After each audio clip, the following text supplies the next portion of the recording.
Finaritra daholo tsika rehetra eto amin'ny MCTV fampaherezana ho antsika iresahantsika ny fitiavan'i Jesosy sy ny tokony fankatiavantsika dia ao anatin'izany ihany koa dia ampaherezana antsika ihany koa miatrika ny zavatra rehetra ao anatin'izao andro farany izay mety ho endrika fisavorovoroana izao.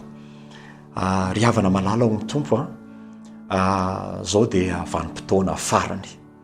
Rehefa voasoratra avokoa fa any am-parany any dia isy andro mahory. Ary voasoratra ihany koa ny amin'ny hoe angatsika eo ny voasoratra ny fitiavany maro.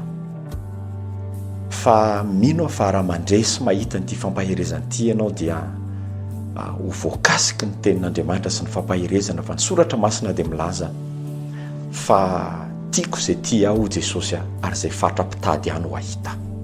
Ao anatina korotany zavatra dia matahotra isika misy fiahinany amin'ny ho avy, mikorotana amin'ny fidiram-bola, misy fitaintainana ka metraika amin'ny fahasalamana, lasa misy tahotra avokoa izay rehetra atao ary ny zavatra tena mampitahotra za ho antsika kristianina dia tafalatsaka ao anatina fibanjinana ny zavatra mitranga etseroa isika dia tonga amina fankalana, tonga amina fitsaratsarana dia lasa misy alahelo any anaty any ka na ny finoatsika azy dia tsy miorina ao amin'Andriamanitra sy ny fitiavany intsony fa lasa bakiomy ny zava-misy isika.